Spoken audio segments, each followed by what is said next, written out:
So it sounds like everyone's got an idea whether they want to go for CIC or a CIO. So I found a link to as a really good explanation of each one. But so I'll put that in the chat in a minute. So if for anyone who hasn't decided, I've had to write notes because I find that I was so immersed in it and I knew everything for so long, and then a couple of months later it's gone, completely gone from my mind, which is probably a good thing. So to decide whether we were to be a CIC or a CIO was about the business rates for a building. So we contacted the local council and they said they prefer us to be a CIO. So does everyone know Charitable Incorporated Organisation? And then we got in contact with our local voluntary action network, and someone really good there, and he explained that we'd probably be best doing a foundation model. So he sent us some notes, which was basically went through the constitution and notes for each number, and told us what we should write, really. So I mean that was quite simple. So I don't know much about CIC, so I suppose that Ian could probably say more about that.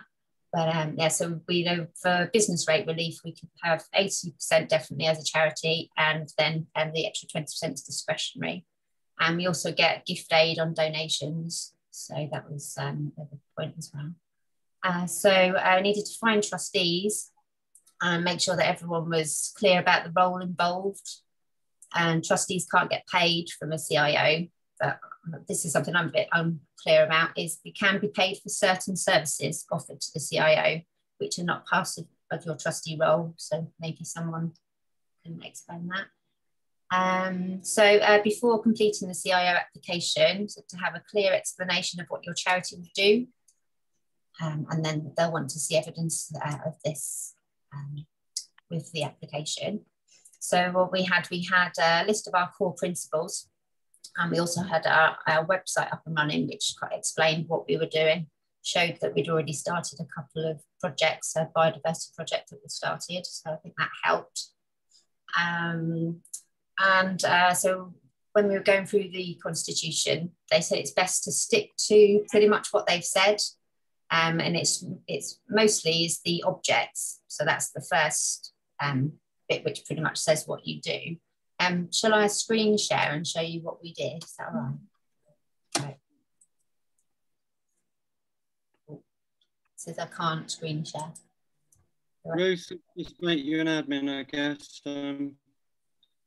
Ruth is the Wizard of Oz who makes everything work behind the scenes. Oh yeah. I've got too many things on my desktop. 1 second. Oh, it's gone. Hang on. Yeah. What am I sharing now? Yep. Right, hang on. So I don't want that one. Sorry.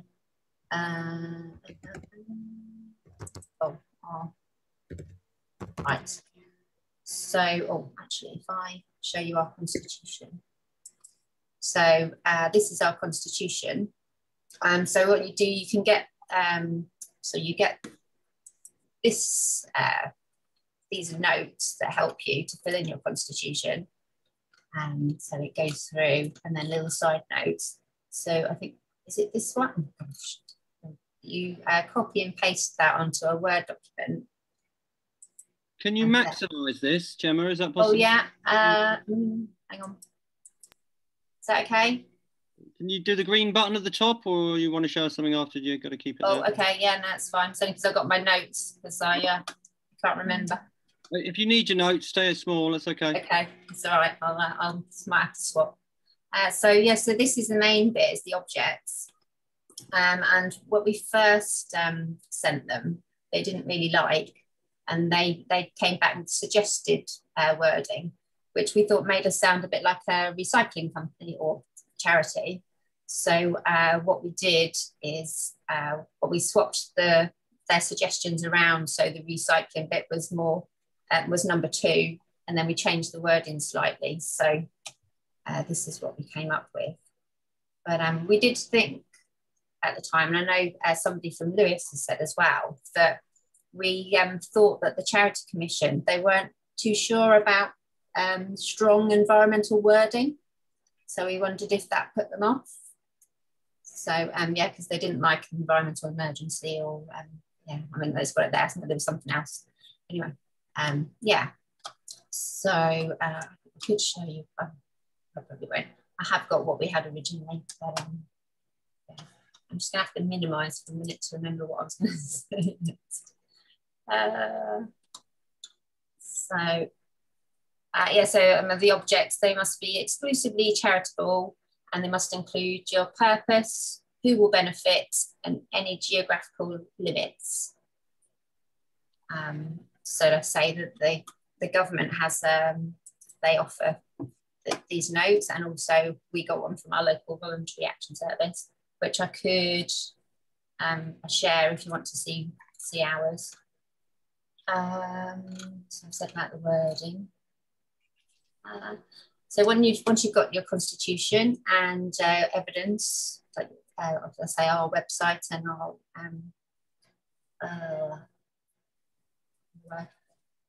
yes, then you fill in the form. There's the no, I haven't got it up. So I'll put a link in the chat. So the link to set up, register your charity, and there's quite a lengthy application. And you also, I was trying to rush mine one night. I think it's just before a holiday, so I wanted to get it in, and then I found I needed everyone's signature when it got to the end, and it was like 10:30 at night of the night before they were closing for 2 weeks. So I was like, oh, that couldn't be done. But anyway, it only took six weeks for it to come back, so it wasn't too bad. And then we had to wait another 3 months for our bank account, so that's taken longer. So, but we're there now. We've got our bank account. So, yeah. But I found the useful, helpful as a CIO. It's opened up communication with like councils and companies. They want to help, and getting free stuff from places like secondhand equipment or whatever. Yeah, people don't question it. They just go, yeah, we can probably help you with that. And streams of grant funding, it's been useful for that as well. So I'm sorry, I'll stop sharing. Yeah, so it's been really positive to set up as a CIO. So I think that's pretty much ours. I mean, it was quite simple for us. I know other people have had, it's been more complicated. Yeah, so I don't know if anyone wants to ask any questions. Brilliant, Gemma. Thank you. Really helps us walk through it. Hey, thank you so much. It's good to hear from someone who's gone through the process. So, is there any questions? I've got a couple. Oh, yeah, hands up. They're using the hands up. I love it because they don't when they got the hands up. So we can say who's jumped in first. So I've got Fiona number 1, Ruth number 2. Down the bottom, there's this reactions thing. Bottom of your screen. You click on it. You get raise hand. When you've answered your thing, lower your hand, and that helps the facilitator see that who's 1, 2, and 3. That's really helpful. Thank you. So Fiona 1, Ruth 2, Michelle 3. Over. Thanks, Gemma. That was really helpful. I'm just wondering, which bank have you used? A co-op. And that still took 3 months. Okay. Sorry. And it took 3 months. Yeah, no, it took a while. Yeah, I had to keep. I ended up phoning them up at the end because I really wanted to get grants. So I don't know if that hurried them along. They did say we were at the end of the 3 months. But yeah. Thanks. Ruth, were you second, or was Amza you dropped to Ruth, or Amza then Michelle? Yeah, I was going to ask exactly the same question, so I lowered my hand. Quick direct point, Ruth. I think we've been sent a document on setting up bank accounts, but if we can find that, put that in the chat. Yeah, I'm just going to go. I'm just going to find that. Yes. All right, we'll find it. Bradford sent something through. Over to Amazon now. Unconscious time, and we want to get over to Thank Ian. you. So, just on the back of that bank question, because that was a question I had as well, plus another one.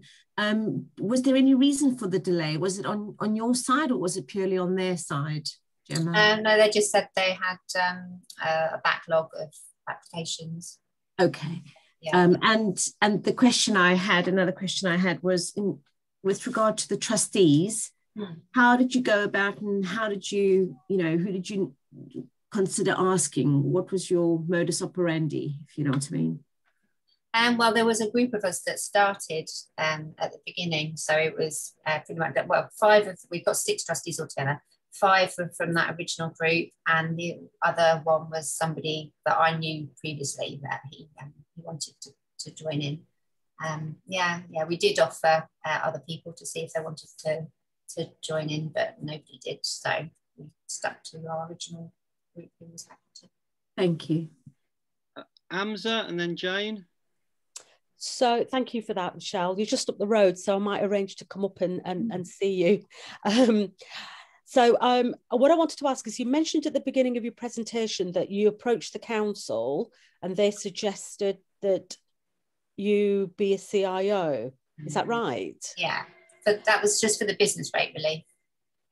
Oh, right. Okay. So did you kind of explore the other options and they said, well, that's the best model for you? Yeah, so we asked just a simple question, which one, and they came back and said probably you could possibly with the CIC, but it'd be easier with the CIO. And then we just looked at the what the CIO meant and thought that was probably the best option for us anyway. So brilliant. Yeah, I think you might be able to if you were a CIC. Thanks.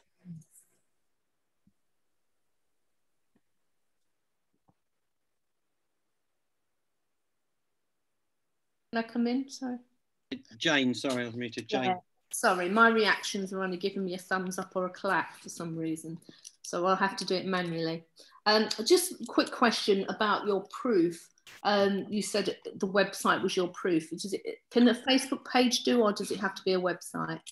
It might not be that. It's just that we had that because I know another friend who's she's trying to set up a CIO, and she's had to look.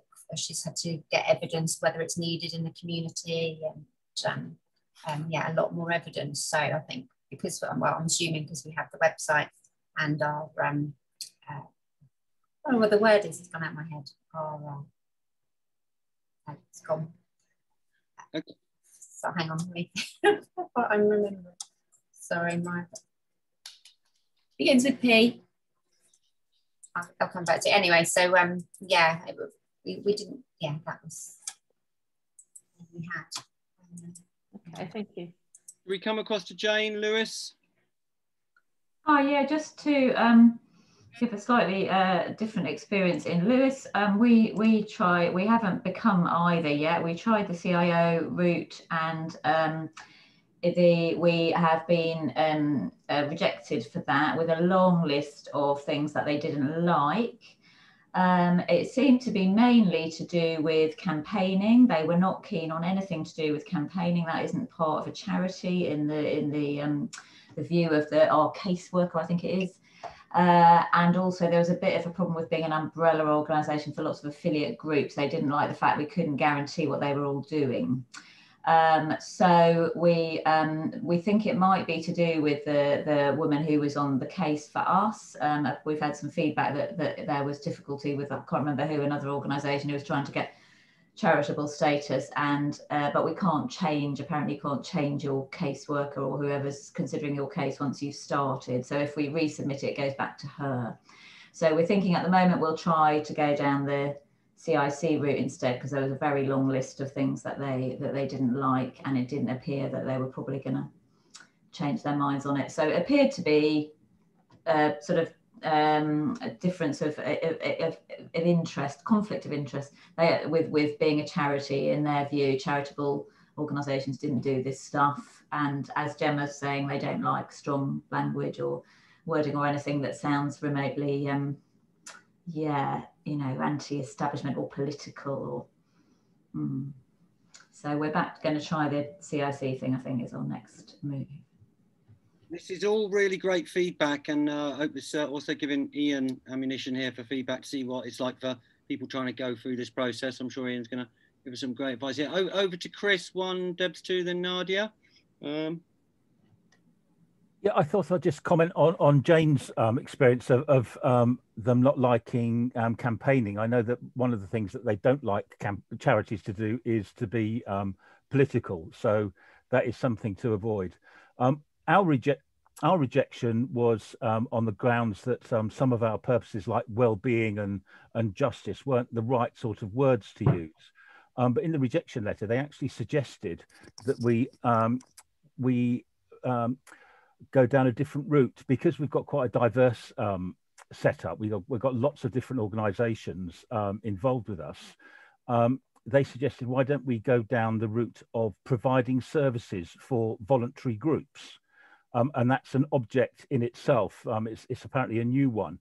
And that's the route that I've gone down now. So we are just an umbrella organisation, purely an umbrella organisation. And the only thing that the charity is going to do is acquire the premises. And then what people get up to in that, as long as it's a voluntary thing with benefit to the public, then hopefully that's going to be okay. But I'll know in a few weeks, I suppose, when they've had a look at my application. Right. So just coming over to Debs and Nadia, and I'm conscious of time of coming to Ian soon. So Debs?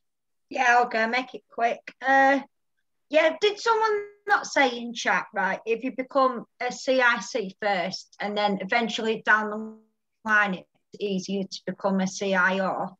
I'm sure I've had that conversation with somebody, and yes, in Preston, we're using the Lancashire Chamber of Commerce to help us set up as a CIC, because if you're on universal credits, then you can like use a service that gets you in touch with the Chamber of Commerce, and they do like, it's like a 12-week course that's run on alternate weeks.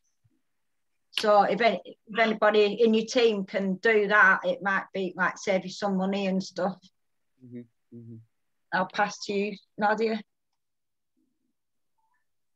Thanks, Deb. Yeah, we were talking about changing from a CIC to a CIO, but we've now been persuaded to start off as a CIO for business rates reasons and other reasons. But what I was curious about is the application and the constitution and the wording of it. Is it just really a matter of wording your constitution in such a way as it gets accepted, and then actually the activities that then go on in the CEC can be a lot more diverse than actually what you've stated on your application? This is kind of the idea I'm getting, is you just play the game and you use the wording, and it might make you sound like a recycling centre, because that's very much what the emphasis seems to be on, isn't it? And very little else. But actually, once you've got that status, do you then have the freedom to do what, you know, other things? You're not kind of then held to account, or you said you're just gonna, you know, save stuff from being wasted, blah blah. That's my kind of question stroke comment. Okay. I think sorry, do you want to say anything? I was just going to say, I think if you cleverly word it so that you're not restricted, I think that's yeah. Okay. Really, really helpful, all those questions, and Gemma coming in from, you know, new people learning the process. Let's go over to Ian, because he's a pro at these things, and I hope that's given you lots of feedback from the other side, Ian, and some ideas to feedback. Over. Thank you very much for coming and sharing with us, Ian, your skills. Okay, yeah, that's no problem. I've made some notes about the things that you have just been, some of the questions that were asked, and some of the things that Gemma introduced. I didn't know how much people knew already about the process, so I was just going to start from the beginning. Some of the things you discussed just now, I'm not going to comment on because this is being recorded. So if you want to know more about some things I don't mention, then get in touch. Now, can I share my screen? If I can remember how to do it. Ruth, the Wizard of Oz, and her dog might be able to help out. Yeah, if you go down to the bottom of your of the Zoom, you should see a little green box which says share screen underneath. Yeah, I'm just trying to think. See the window that I'm. Hang on, what's it? Ah, right, there it is. No, that's not it. Ah, there's a share all windows. That's the one. Right, I think. Oh, there we go. Is that, can everybody see that? Setting up a climate emergency centre as a legal entity. One of the things that was talked about before I get into this, one of the things was about someone, I think Gemma said about it becoming a charity kind of greases the wheels when it comes to certain activities and how you're received in certain circles. And obviously if you're you know, a group of people, individuals, that isn't a legal entity, then people are less likely to take you seriously or want to invest in you. So obviously going down one of the routes of becoming either a CIC, which we talked about, or which is a community interest company, or a charitable incorporated organisation, which is the CEO. These both came into force in 2011, meaning that, because previous to that, charities were beholden to both Companies House and the Charity Commission, and since 2011, it was deemed that was silly. So now the two new entities, the CIC is beholden and reports to Companies House, and the CIO reports only to the Charity Commission. Now, so some members of this group were talking about becoming CICs. Now, one of the things about CICs is that because it's a company, some of those places that charities are accepted, we talked about greasing the wheels just now. For instance, some funders won't fund companies, even if they're CICs. And also there's the issue of the rates relief.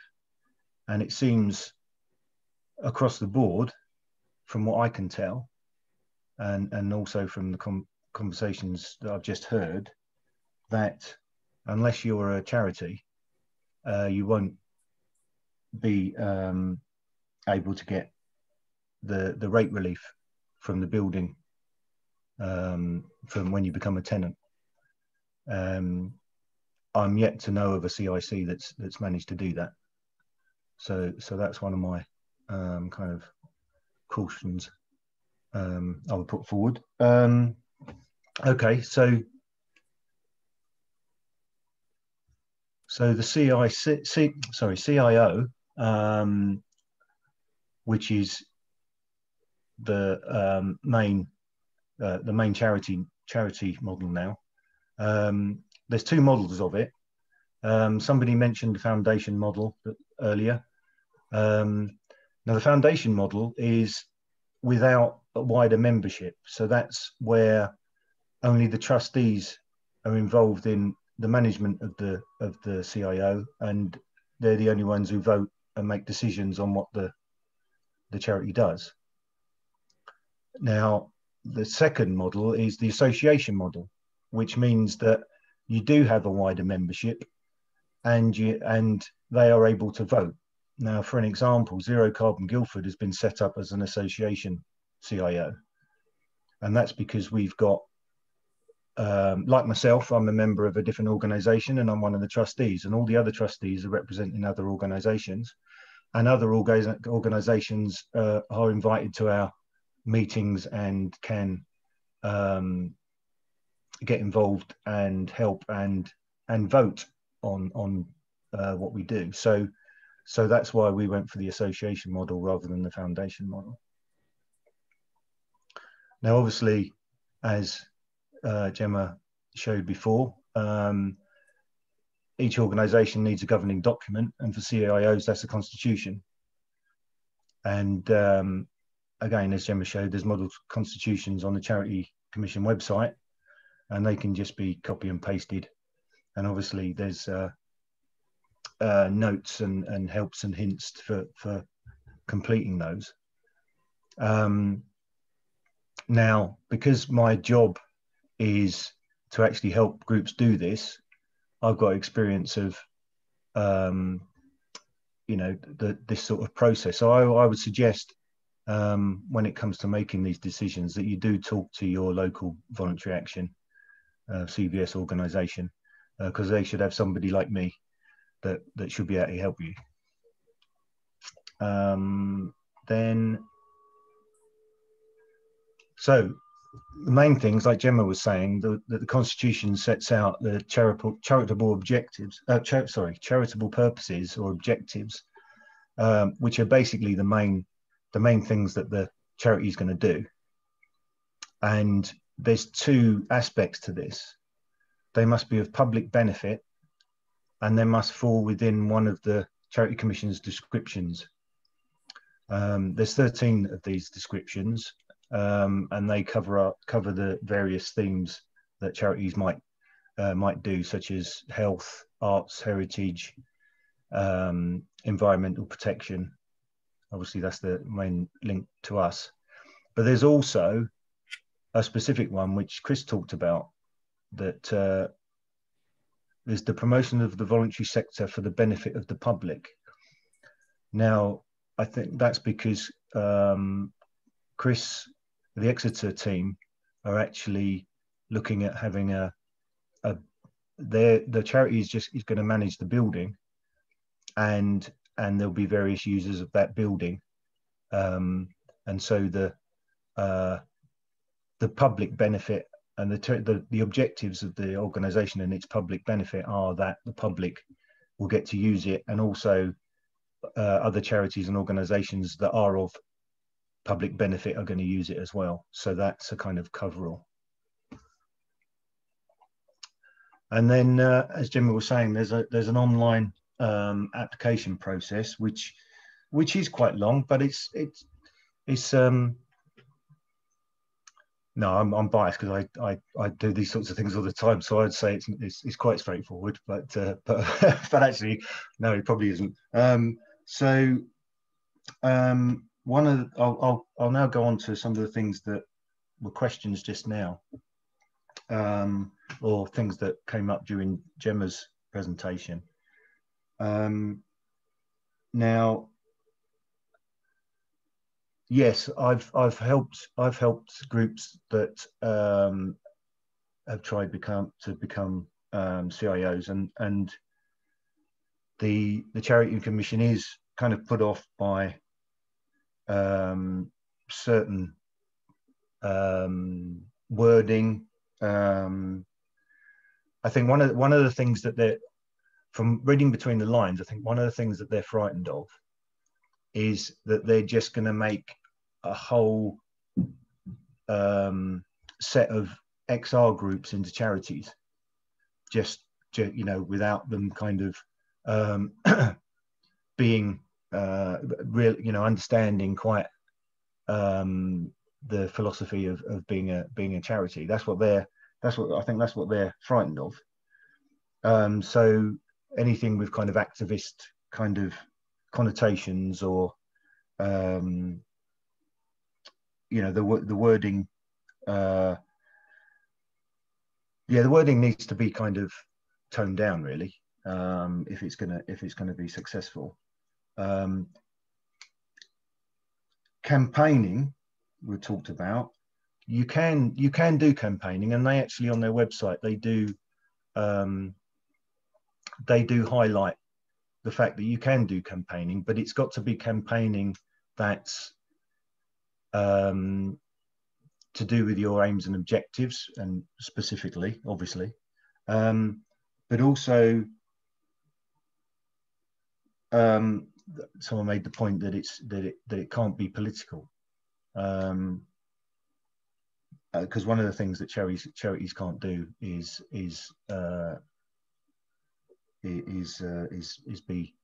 be used for political ends, basically. So that's why they have to be tight on that, because that's fair enough. Because the whole point of being a charity is that you are then set up as a public body, and you're using public money. If you get any kind of donation, you are then legally using public money to do whatever you're going to do. So there's strings attached to that, and the politics comes under that bit as well. What else was I going to say? Somebody asked about, do you have to have a website? Do you have to have Facebook? They asked for all your different social media and media addresses, because the Charity Commission, when you put your application in, they go away and do their homework, and they will look at what you've been up to, and again, to find out what you, because like somebody said, you could put in your application that you're all fluffy and nice and lovely, but then they go look at your Facebook page and it says something completely different. So they do their homework. And I know of a group that set up a Facebook group to do some campaigning locally about an issue, and the issue was sorted out, but they'd not deleted the stuff from the Facebook account. And so when they applied to be a charity, the charity said, no, you're just a campaigning organization, for whatever that cause was, and that was like a few years before. And so they had quite a job. So I helped them, and we were able to counter that, but that was that put a spanner in the works for their application. We're talking about bank accounts and setting up bank accounts, and the application process itself, and all the things to do with becoming a charity and setting things up. At the moment, everything's backlogged because of COVID, because of the lockdowns. The Charity Commission is I think months and months behind where they were, and maybe some of the this is where I have to be careful what I say.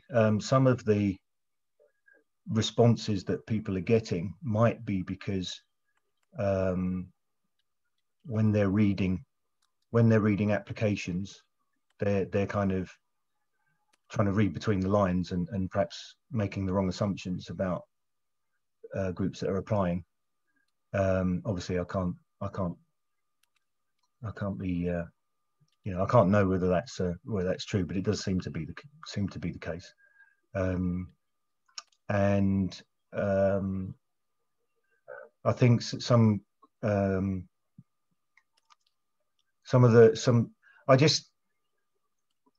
what I found is where the questions in the application form, you have to kind of, it's like when you're applying for funding, you have to kind of read between the lines and find out exactly what it is that they're asking.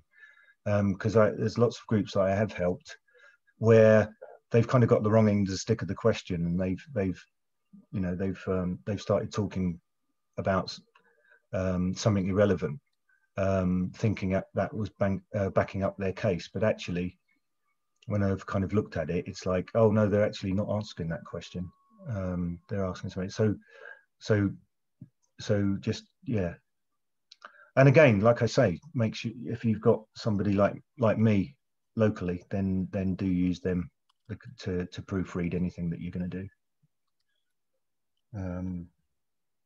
Yeah, I can't think of anything else now off the top of my head. If you've got any questions. That's brilliant, Ian. Thank you. That's really begun to walk us through this process. Thank you very, very much for that. We have a little rave of a round of nice one, Ian, or whatever. Lovely. All right. So lovely folks out there. You got a few. Nadia got a few questions coming up. I've got Fiona number 1, Ruth 2, Nadia 3, Over Rover, Fiona, Telford Massive. I think Nadia's had a hand up for ages. I've just put mine on. I can only go with these little hands at the moment because sorry, Nadia. Because it tells me. Fiona. This is just quick. It was just about how many trustees is, appropriate for a CIO.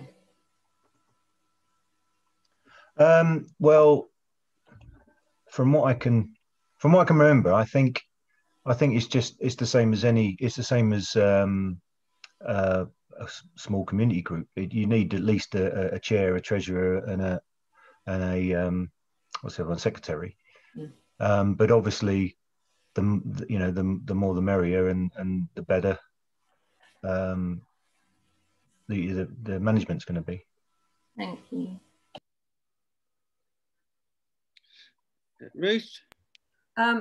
Yeah, I was just going to ask about the political thing and the CE Bill Alliance, because the CEC network, which is not a registered charity, so we don't or a CIO, but we're allied with the CE Bill Alliance, which is a cross-party bill. So in that sense, it's not party political.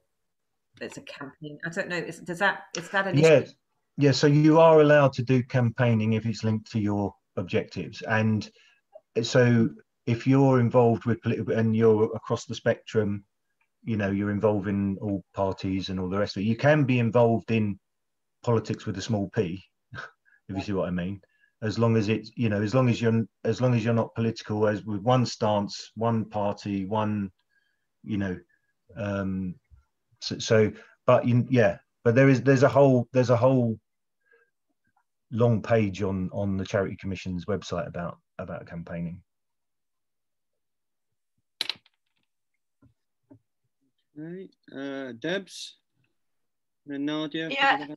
I don't know if Preston's different than like anywhere else, because we have the Preston model and that, but I think we found that our council would prefer it if we were the community interest company and then go into a cooperative with another group, and that way they would be more supportive of us having one of their buildings. So I don't know if that's just in Preston or if it works anywhere else. Yeah, I think that's where the local knowledge and links within the council are key, because there was no way in Guildford that was going to happen. The point blank said, if you're a CIC, you ain't getting anything. Yeah, I was just going to direct point that, Deb. I've spoken to other teams in different areas who've had the same thing, where a CIC is actually, they're really happy, go ahead and do it. That's fine. We'll count that as, and then we'll give you all your business rates relief.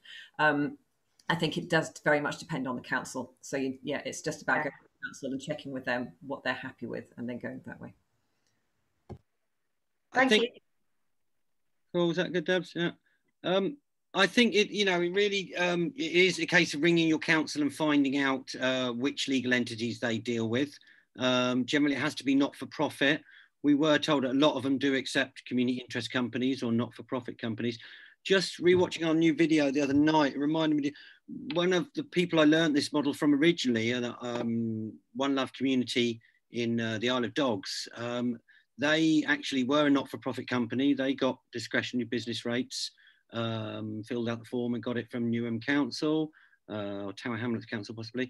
But they then passed on to another group that took on a building that was a co-op, and the co-op also could get discretionary business rates. So I've got to do some checking. I kind of forgot to, and we were just adding it in now. We need to put in, Ian, can you answer that one? Co-ops, can they get discretionary business rates? Do you know? They probably could. Co-ops, I don't have much experience with co-ops, but obviously the way they're set up would means that then they're a not-for-profit setup, and that's a completely different part of the Charity Commission's website. Can you explain gift aid just briefly? What does that mean? Oh, and then I just saw Chris pop up. Gift aid, and then Chris. Oh, sorry. Yeah, I made a note of that and didn't say. So gift aid is, well, do you mean what gift aid is, or the situation? Right, what it is? Okay, yeah.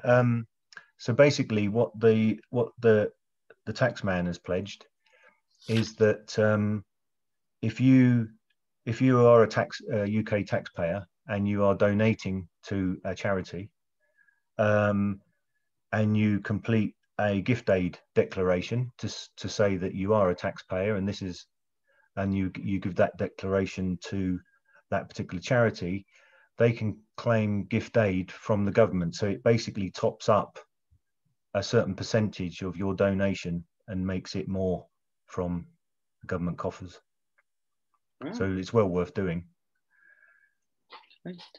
Okay, we'll look into and that. and you can backdate it for 2 years, I think it is. So even if you've had a donation and then and somebody wasn't able to fill in a form at the time, you can kind of go back to them later and get the form and then claim it. Okay, I just want to check with the group. It's 3 minutes to 8. Is the group happy to continue till about 10 past? This is absolute gold dust here from Ian and all the crew. We might jump out of checkouts. I know I've got an 8:15 on this same channel on Solutions, Eco Solutions exhibition, so we'll have to jump off about 10 past. Is the group, wave your hands if you're happy to continue for another 10 minutes of gold dust. This is fantastic. Thank you, Gemma, Ian, and all of you beautiful people. Over to Chris, then Gemma. Yeah, just wanted to follow up on this, the obligation of giving the business rates.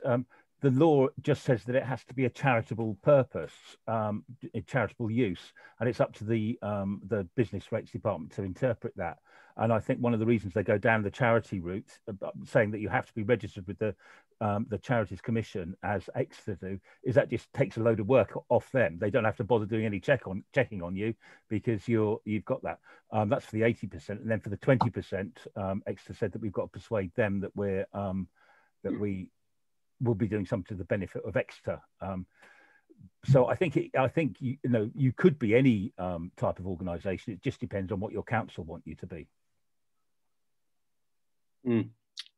Yeah, definitely check with them before you begin a process to then be told we don't actually do CIOs. I've got Gemma, then Sue with a finger up. So Gemma 1, Sue in Bath 2.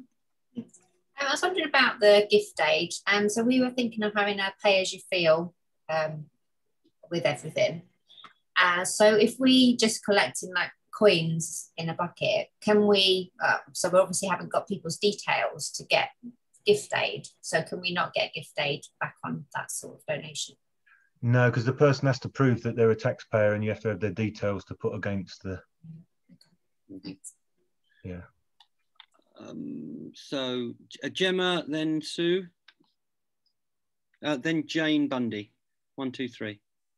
Gemma. Sorry, I just forgot to put my hand down. That's okay. Over to the Bath team.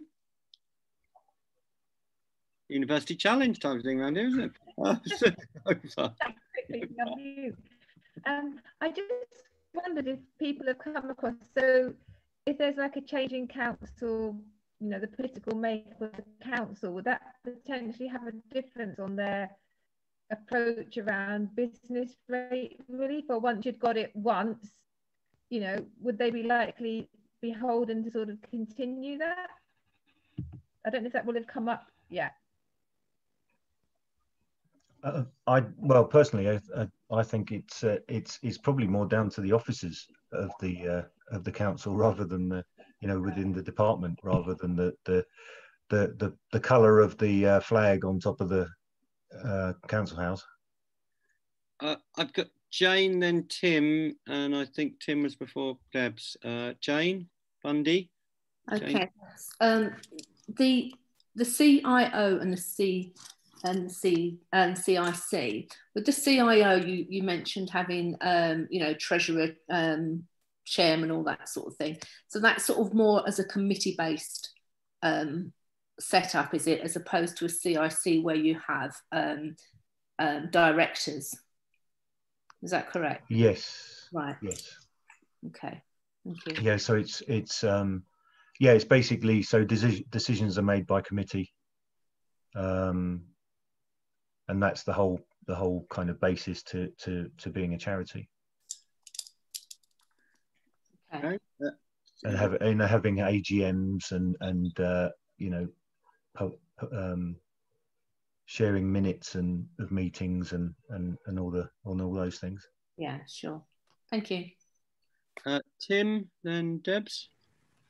Yeah, just a quick one on the discretionary business rates. I know on City of Lincoln Council, if you click on, oops, lose my glasses, discretionary business rates, City of Lincoln Council, it refers you to a little document, and part of that is a table, and you can justify how much rates you get by certain things you're going to do with there. And one of the things that is a big penalty, if you could open a bar, you lose points. But if you, and it just seems to be just a question of working your way through, and you think, well, okay, we'll tick that, we'll tick that. So in theory, in Lincoln, you can get 100%, especially business rates as a CIC. Now, in reality, how easy that will be, we yet to find out. But in theory, that's the way it could work. And it does seem to be fairly, fairly, as long as you tick certain boxes, then you should get it. But we shall, can report back on that when we try it.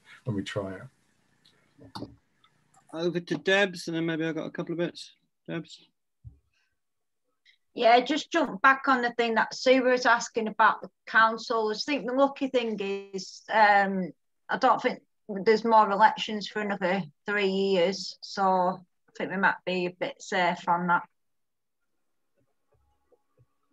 Okay, I've got a couple of points. So I think Gemma said that from when they filled the form in, it was 6 weeks before the Charity Commission came back and said, yes, you've got charity. Is that correct, Gemma? Yeah. That's really heartening news, because at one point we were told they're really delayed back because of COVID and it could take 4, 5, 6 months. And then someone else, I think Linda, actually rang them and they said, no, it's 2 to 4 months at the moment. So that's pretty good. That's an advance. Yeah, we were surprised too.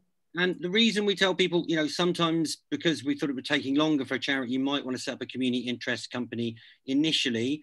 Some of the people who originally told me this system, they were not-for-profit companies, and they were like, as long as you fill out this discretionary business rates and you can prove 4 or 5 or 6 different ways that you are helping the community in that council borough, and you're providing these different things to, to the benefit of the community, you can get up to 100%. It does depend on the council officer or business rates department. They're obviously trying to get money in for the council, so they want to look at you really doing it. If you can get local councillors to help, put a little bit of good words in with the officers, that can sometimes help. And yeah, it is a process, and it's really about building a relationship on a lot of these things with your council, whether it's property asset manager or the business rates lot. Talk to them, get friendly. After a few phone calls, they're trying to help you through the process as well. Start thinking these people as their friends to help you through this process. Michelle, over. Thanks, Phoenix. That's been really helpful. I was just wondering, I see Nadia's made a comment in the chat about trustee liability, and I was just wondering if we could spend a minute or two on that. Do you know anything about that? Yeah, well, that's the other thing about becoming a legal entity, full stop, is that obviously if you're a group of individuals and something goes wrong, you'll be sued, and all kinds of stuff. Directly to the individual. A CIO is, as I understand it, is a legal entity in its own right, and therefore there's limited liability of trustees, as long as you've kind of followed all the rules and followed your own policies and procedures and everything. Then it's the organisation that has the liability, and and what I suggest, but there's also just to cover everybody and the organisation. The organisation itself has public liability insurance to cover its staff, if it has staff, its volunteers, and everything else. But you can get trustees liability insurance as well, and that in case anything does go wrong, then you're covered for that anyway. Yep, brilliant. We've got management liability as part of our public liability insurance for space generators, and you can get that, like you're saying, management or trustee liability. We're going to continue for about 8 to 12, and then we're going to beam away. This is absolute gold dust. I wish we didn't have an 8:15 because we could have rolled on a bit more. Would love to hear more from Ian and crew. So brief points, ladies and gentlemen. What have we got? Gemma? So I was just going to ask, when do you apply for the business rate relief? When you're in the building before? I think from having working for a charity before somewhere else, and I was in charge of buildings, we had, it was when we got the bill. and then we sent it back and said we don't have to pay that. Yeah, And I would also say, sorry, Ian. No, so that was my experience of that, because although Tim said that there's a kind of application process on the website. We would say, probably from chatting to a few, begin the process of getting to know your business rates officer, talk to them, find out and say, look, we're getting a lot closer on a meanwhile lease. We might be signing it in a month or two. Can you just walk us through this process? What's going to help us to get the 100%? Talk to your counsellors, build up your case before so that it's easier for you. But yeah, like Ian says, there will be a bill at some point, and you'll fill the forms in hopefully a while before. So yeah, because it's got a bit about filling in for the relief on it. Oh, Chris. Yeah, just to follow up on that, a great suggestion that Ian made in our conversation on Tuesday is that in the lease, he's got that if they don't get the full 20%, that they can walk away from the building, which is a great option to put in there. Yeah, I'd forgotten that. Okay, folks, this is absolute gold dust. I'm saving the chat. Ruth hopefully recorded this because there's many other people around the country who want to watch this again. I think it would be great at some point in the next few months to have another session, Ian, if you were up for that. I wonder, can you put a contact in, an email that you're happy for other people to maybe contact you a few bits or ask any other questions? Any other final points, ladies and gentlemen? No, that has been really super useful. Just to say, you're allowed to, like you say, small political, but not big political. You're allowed to do some campaigning on your charitable objectives. Keep them really simple and to the point. And, like I said in the chat, Space Generators is like the relief of poverty and creating employment, and basically setting up community centres and raising environmental awareness. And keep it simple. One last thing I really want to stress to everyone is make sure that the trustees that you pick or the directors for your not-for-profit company are people who can work really well together, people who've got give and take, people who are flexible. It can turn, I had a few issues on the not-for-profit company I set up for the Hive in Dalston, should we say. Won't go into it, but really try and choose some mature people who've got energy to cooperate and really give and take on this. And those people are holding this vessel that's hopefully going to, sign the lease and help many other people. It's not just about those 3 trustees or 3 directors. It's about the whole bigger collective and network that uses the building. Nadia. Just before, because it's 8:10, I think I'm going to stop the recording now, if that's okay with everybody. I think we probably need to be, yeah? Cool. Just super quick. Can you start to apply for grants while your application is being processed, or do you need to have your application completed? I guess you do, and approved. It depends who you're applying to. Some funders are happy for you to apply to them as long as you get you're in the process, because by the time you get the funding, you should be a charity by then. So some funders are quite happy with that. It's worth talking to the funder about that. Cheers. I've got that in there as well. I'm going to stop recording now.